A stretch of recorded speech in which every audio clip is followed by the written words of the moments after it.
Welcome to my Psychic Manifesto. I'm your host, Ian Pekrul. This is a talk show dedicated to exploring the work of Jane Roberts and the body of work known as the Seth material. Today, where I'm honored to have Barrie Gellis. He was a friend of Jane Roberts and Seth. Seth referred to Barrie as our poet, and he was one of the New York boys.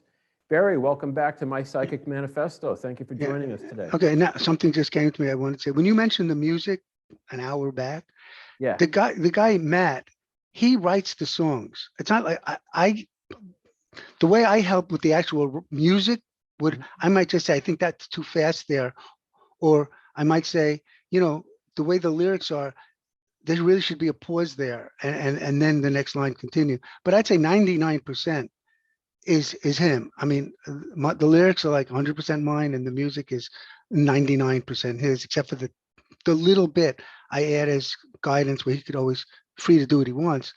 But so I don't want to take away anything from any credit from him. No, and when I give you credit, you're credited because I'm using that Secrets of the Moving Dust as a theme song. So you did the lyrics and you have some creative input on how he performs the guitar and the vocal. Yeah. Okay. But some. But I would say some. I just don't want it to impede on his own work, because he creates the song. He's very good. He gets he knows the lyrics, and then I guess he hears the tune in his head, and it always fits. Almost all the time, it fits the poem. Sometimes they're a poem. Sometimes they're actually written as lyrics. So I don't want to take away from that in any way. The music is his. He's doing. I just, here or there, if there's something to, I don't know, fine tune it, maybe is the wrong word, too strong even. So, basically he does the music and I do the words. Okay. All right. Duly noted. Barrie, something you brought up, something you mentioned on the last show, which I think are two important concepts in the Seth material. Could you talk to a little bit about what Jane and Seth meant when they discussed framework 1, framework 2, and I think they went up even higher, like different frameworks, right? All the way up to, like, say, framework 4? That I don't know. Go ahead. But I just want you to, if you notice, I have my eyes shut like that. I don't know why I do that. I don't know if anyone ever noticed it, but I have a picture of me 2 years old standing like this, and that one eye is shut. But in any case, yeah, it's pretty simple. Framework 1 is just physical reality, our waking, everyday, normal, conscious reality. All right. Framework 2 is the non-physical reality, where dreams occur, out of bodies, anything that's non-physical. Framework 3, he hardly mentioned, didn't go into. It might be just a little bit deeper of when people die, something related to something that's like a more deeper non-physical thing. But basically it's framework 1 and framework 2. And in framework 2, that's where, when we have our dreams, if we meet, life continues after you died. I think we left that out of, reincarnation. We left that out of his things, that, life continues after death, and ties into simultaneous time, because in theory, you could die in 2021 and be reborn in 2010, as much as being born, you can be born past the future. Well, do you think, I mean, for me, I know some of the exercises that Seth recommended, one of the, I'm sorry, I'm interrupting. That's what I said. In framework 2, that's where we would meet, dead people or people we know. We would also meet ourselves, either from another life or even our future self, or like I could be 10 years old and I could have a dream that I'm meeting me in the future. And in the future, and I'm telling my 10-year-old self something about the violin. Oh, it's great. The violin is so important. I really love that music, this and that. I might then, we both wake up into our time period. I might tell my mother as 10, I might say, can you get me a violin for my birthday? And to me, and the mother, let's say the mother gets it. Never happened before. But to me in the future, I'd say to my friend, I say, I just remembered that my mother bought me a violin for my birthday. I didn't remember that before, but I just remember it now. So in that F2, this is getting back to F2, these types of communication happen in the non-physical realm, as well as ESP and all that other stuff. So that's F2, and F1 is physical reality. And when I said before in one of the shows that we're always flickering and blinking in and out. We're flickering or blinking in and out of F1 and F2. From the point of F2, we're always there. But from F1's perspective, we're physical, we're always physical actually, except when we're dreaming and stuff, because our physical senses can't see, it blinks too quickly. Like, again, still like a movie camera, movie projector on the screen, and you can't see the slides, or you have to see the moving picture. And so these intercommunications all occur in F2. So when you're deciding something, you're still eating a slice of pizza, but it's like you have metaphorically, one foot in F1 and the other foot in F2, and you're deciding what to do, and you're going through all the probable possibilities before you decide, I'm going to go up and see Fred, or whatever you decide. So all that's part of the importance of F2, and we act it out in F1. And also in the dream state, we make a lot of choices about what we want to do when we're physical as well. You had mentioned, I think it was the first episode I did with you, you had mentioned a very interesting concept that we're always dreaming. Like when you come into a dream, or, you begin memory of a dream, it's like something's already in progress, and that, whether or not we're aware of it. So I guess framework one, our day-to-day reality, so to speak, maybe the official line of consciousness. And then you've got framework two. Do you think, or my understanding is that a lot of these exercises that Seth gives his readers, which are sprinkled throughout the Seth material, are practical everyday techniques to sort of enhance, the two complement each other from what I understand, and I'm doing things like writing down your dreams, working towards like conscious out of the body projections, things like these can kind of blur the edges and, open the door so that there's communication, like doing psychological time exercises, feeling tones. Seth recommended a program of actions for his readers, didn't he? Yeah, but there's no real separation. The F1 and F2. Okay, F1, just again, is simply waking reality, your everyday waking reality. That's F1. And F2 is the non-physical, like I said. The two in the dream state, when you're very tired, the walls between them break down. Now, I know when I write poems, I'm constantly like going in and out. It's like a choreography. I'm writing something consciously. It triggers a unconscious or subconscious, a non-physical thing. So I'll say, the zebra in the zoo, but then the word zoo triggers this whole stream of consciousness thing.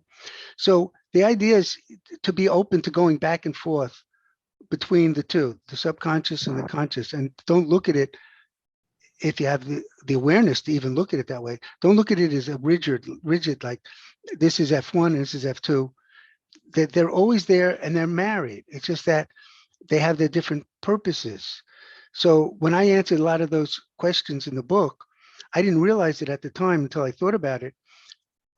I do go into some kind of a light trance or something, because when I look at the answers, especially a few days later, I don't even hardly remember them. Someone once, it might have been you, I don't know. Someone once posted something I put in a book, and it said at the end it was from my book. When I was reading it, I said, no, it's good. I wonder who wrote that. And it ended up being me from my book. So I'm aware of doing that then. I think all of us do it to different degrees. People who we call psychics or mediums do it more consciously, and they have better memory of it, and they could do it in a more, open or deeper way. So it's something that we all do. So writing down dreams could help to open that up. But one of the things that said is just be aware of any fleeting images, in your waking conscious day. Be aware of your stray thoughts. These could all be connected to, important things or inner things. Because one of the things he also said is that nothing is trivial, and there are no accidents. And I'm again interrupting. No, The idea, this is remember in the book there, I had a whole long chapter on victims and no victims, because that's something that's in my mind an abused theory not purposely abused, but it's nauseating to me, abused. Because sometimes when someone's hurt or suffering, enlightened soul who's in this new age person, say, well, you did it, you chose it. You're not a victim. Yeah, but the guy raped me in the dark when I was walking home. Yep, I don't care. Victim. There's Seth uses the word victim. He talks about victims of war. He talks about victims of hurricanes. You could be a victim in F1, but still it's a subconscious choice and you're creating your own reality. But we do need a term, and Seth uses the word. The term victim, to me, properly used, means you're being harmed and hurt when you didn't consciously choose to be, and when you had no conscious expectation that it would happen, or that you put yourself in that dangerous situation. Like if you're walking on a ledge of a roof and you fall down, you're not really a victim there. You consciously chose to walk on the edge of the roof and you fell for whatever reasons. But again, if somebody shoots you, or mugs you, or or get raped, or your father gets killed, or who knows what. So the word victim, it shouldn't be used the way it's used to make people feel like, oh, I'm to blame. Because the way it's spoken a lot is, it's my fault that I was born into an abusive household. You're blaming me that my father, beat me or raped me or whatever it is. And it's not an issue. It's, yes, on an expansive level, we choose our reality. We choose the birth situation. We choose our challenges to learn and to grow. And some of these challenges we can change along the way. The family you're born into, you can't. But it's not that it's a fault. Blame isn't involved and fault isn't involved. And the word victim mostly isn't involved, except the way people sometimes use it, or maybe in the official line of consciousness, use it where you're a victim and there's just no connection at all between what happened to you, and your mind and your thoughts or anything. There is a connection, but it's a underneath, deep, expansive connection that has to do with reality creation. But it doesn't have to do with the everyday being a victim because somebody shot you on the street because they jumped out of a bush and shot you. You're a victim, but it didn't happen by accident. There's an explanation. So once you know this, you start looking for explanations. Let's take when my son was killed in a hit and run accident. And I wrote about this also in the book.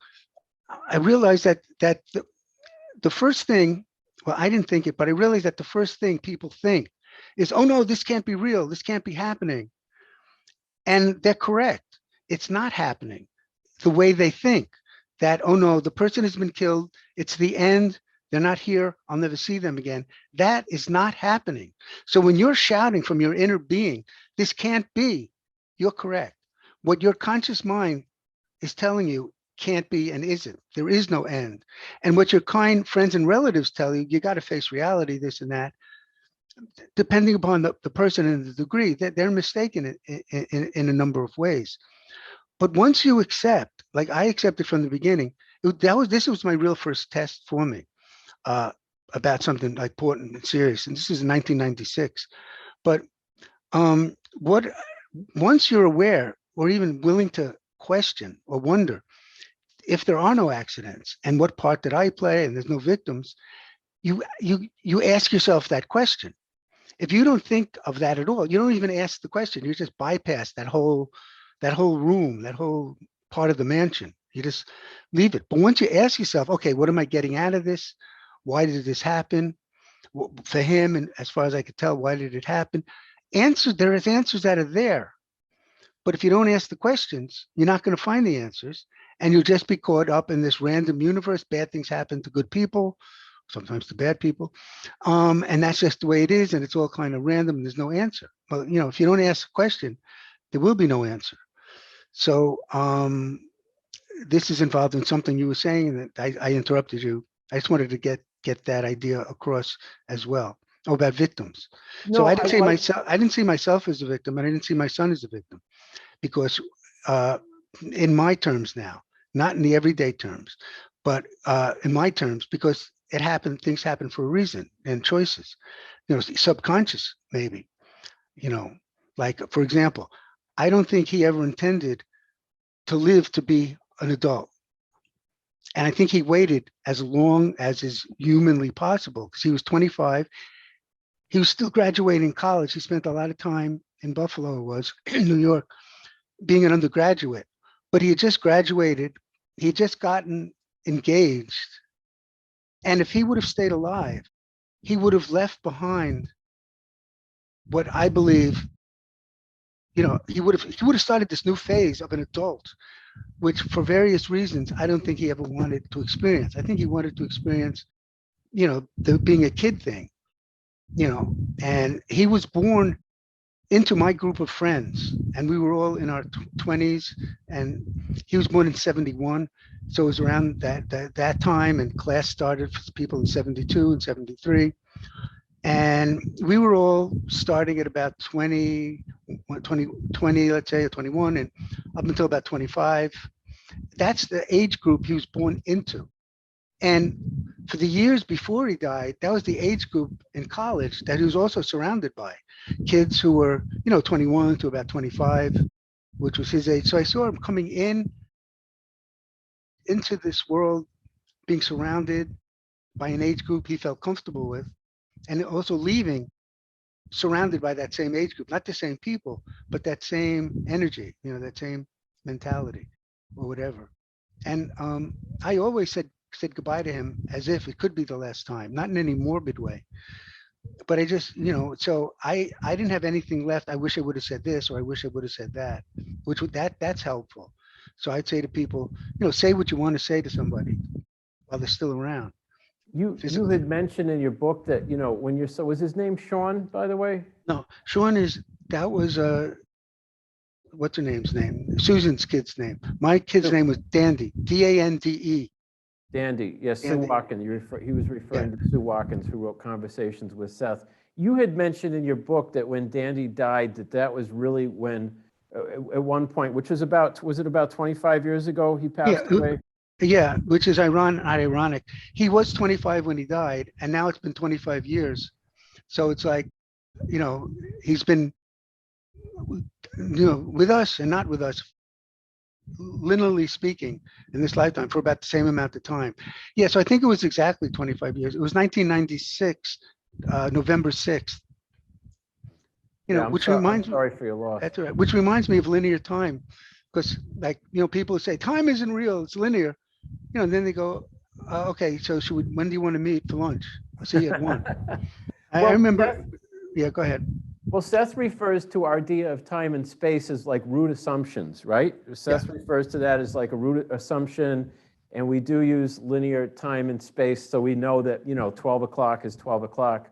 But could you talk a little bit about how the idea of, let's say, simultaneous time, which is a concept in quantum physics, like everything is happening now, and we experience them in a sense in a series of linear moments.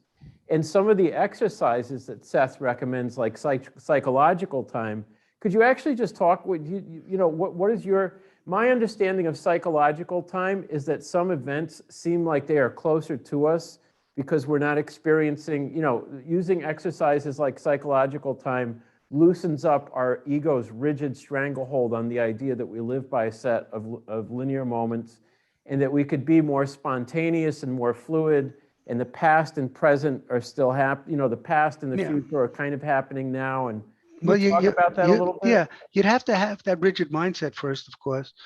But with simultaneous time, as opposed to, again, there's a reason for linear time, and has the pause of reflection so we could learn about how to act and behave. Because you have to, in order not to repeat a harmful act, you have to be repeating something, which is a linear time thing.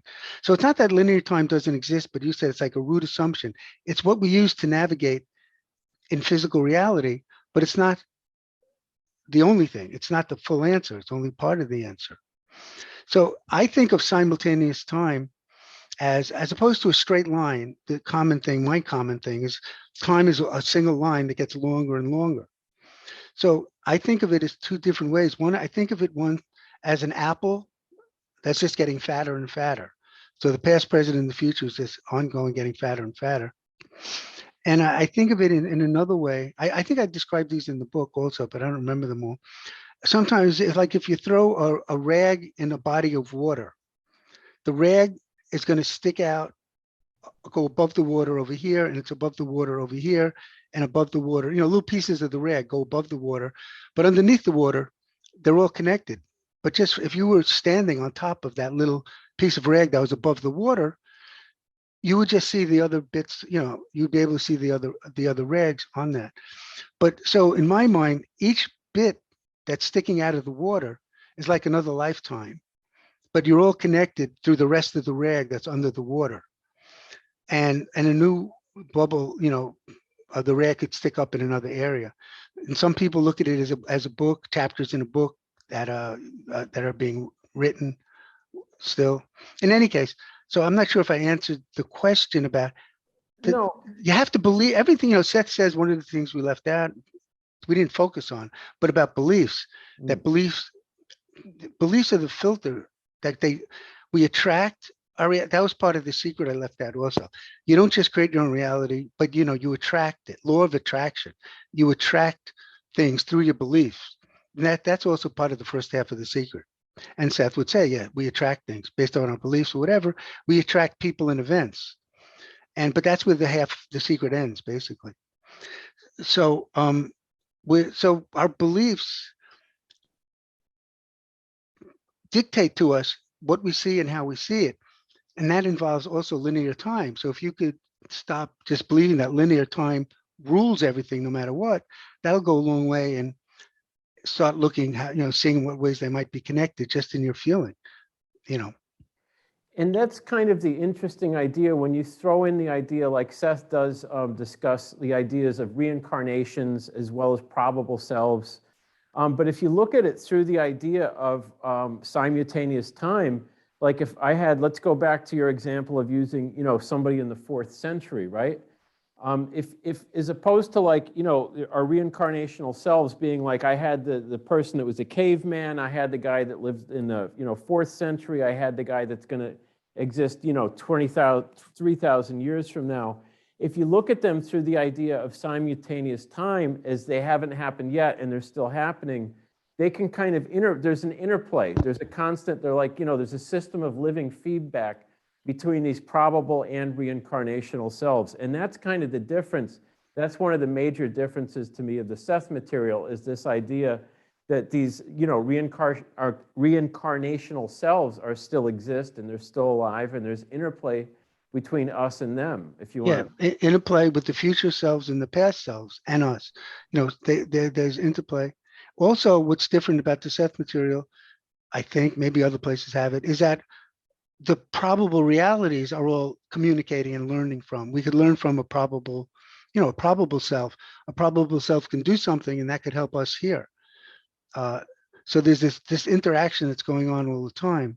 And the interactions would basically occur in F2, the non-physical realm, for everybody. So Barrie, if there was somebody watching the show and they're interested in some of these ideas, and they're interested in the Seth material, and you met someone that bumped into you at the grocery store and said, "Hey Barrie, I'm really interested in Jane Roberts," where would you have them start? Like, what book do you recommend for someone that's interested in exploring the Seth material? Okay, assuming that they know, Jane Roberts, or she was a medium and Seth booked through it, I would do it the way, at least in part, the way Jane did it, what she wanted.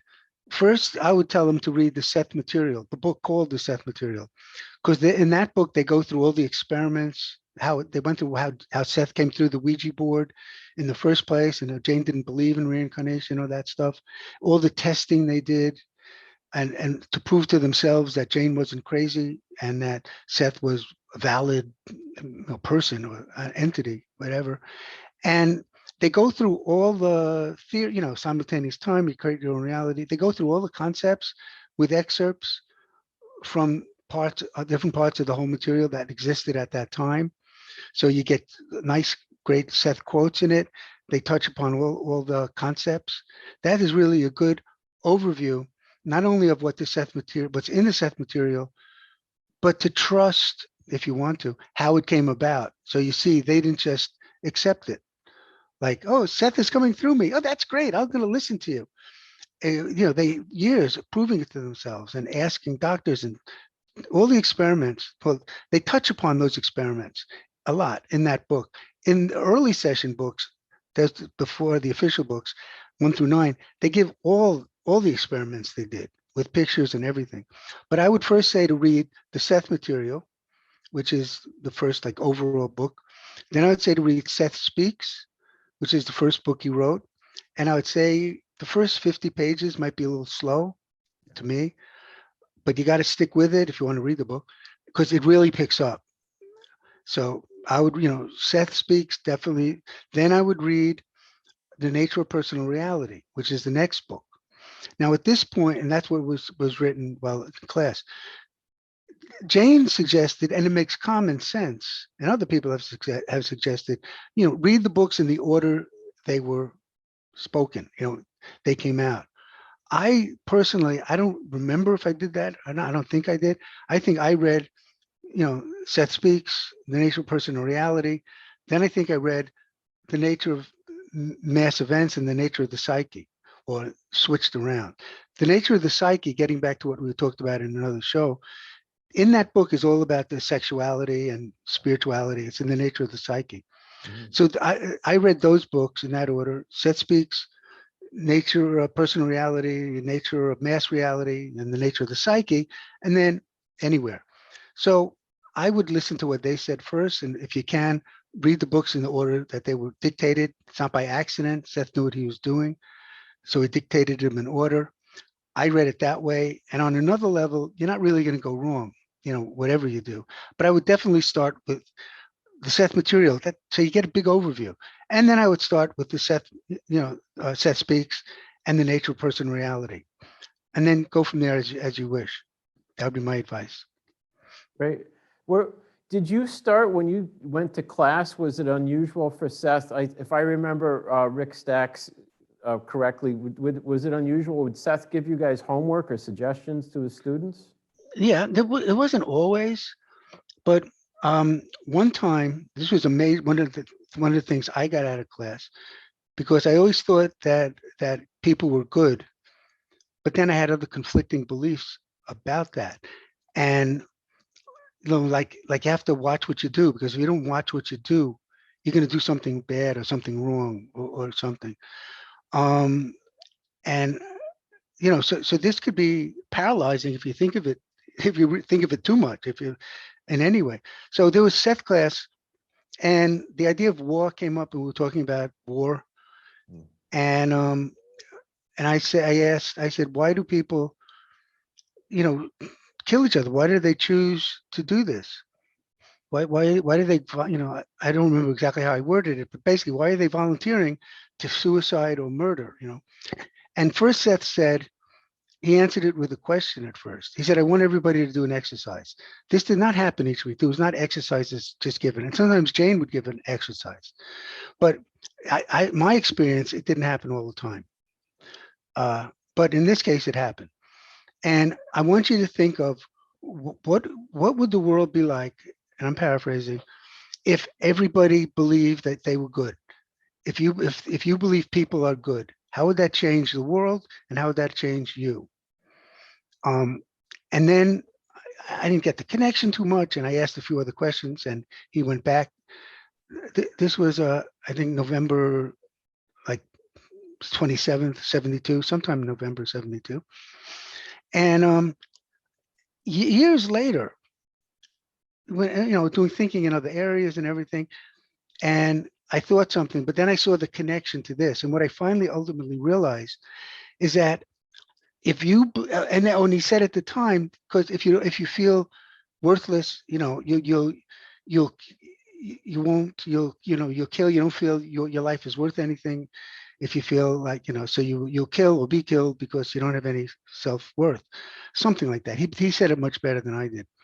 But the idea was that I eventually got and then connected to this, both years apart. First I got the idea and then I connected it to this, is that if you believe you're good, first of all, you're not going to do things that you believe a good person wouldn't do, and that your nature of love, compassion, and goodness, you wouldn't be compelled to do, you wouldn't want to do even. And when you see others are good, they no longer are in the category of somebody you could harm. We harm bad people. We're taught in the army, not me, I didn't go into the army, but this boot camp, and you're taught the enemy is a monster, they're inhuman. In the Holocaust, the Jews are vermin. Whoever the other is you're fighting in a war, we're taught that they're less than human. And we could kill them. They're either bad people, evil people, or not even people. But when you believe that you're good, then you see the next thing is you see other people are good. But it's just me, I'm the only good person. So when you see other people are good, you don't want to kill them either. You'll find other solutions, like maybe talking. And on top of that, when you see other people that way, you bring that out in them. So if somebody is approaching you and they have some kind of an attitude, but you're looking past that attitude or through that attitude to the part of them that is good, they're going to react to that because you're not putting up the usual response that goes back and forth. Yeah, I'm tough, or I'm bad, and I'm this, and you're scared, or you're angry, and calling me a name, and we're building up. It diffuses that. So other people start seeing themselves as good as well. And that ultimately, I believe, was the purpose of his assignment. How would you be different, and how would the world be different if you saw people as good and yourself as good? Which I'm paraphrasing the assignment. It might be exactly that, but it might be that. It might be something just close to that. Oh. So that's an example of a very important to me lesson, because what's behind that lesson is the idea that evil, and by evil, I don't mean some kind of metaphorical devil evil, that evil is stronger than good, and left alone, evil will conquer because evil is stronger. That made me realize, and Seth class itself, but thinking about that and everything, that, wait, why is evil better than good? At least they're equal. And then why isn't good stronger than evil? So it opened up that line of questioning within me that I was ready for. And that was a life changing thing, solidifying something that had been brewing. Like, as I said, I wrote a poem. I was 16, 1966. The war in Vietnam has love in the background. It wasn't that great a poem, but I think it's a great title, and it shows this positive view of love, people, and that. So that homework assignment solidified or helped get me out of the idea that evil is stronger than good. And again, not a religious evil, but just. And I was much less self-conscious. I felt I have to watch what I do, because if I don't watch what I do, I might do something that I deem not proper, not right. So I have to be on guard and watch myself. Then I realized, no, I don't have to do that at all. Left alone, I'll be fine. And that's a liberating feeling. Yeah. Thank you, Barrie. So Barrie, thank you again for coming on. Barrie is going to be hopefully a recurring guest. And thanks again thank you for being on the show. Thank you to our viewers. My name is Ian Pekrul, your host for my Psychic Manifesto. And the experiment continues. Look forward to seeing you next time, Barrie.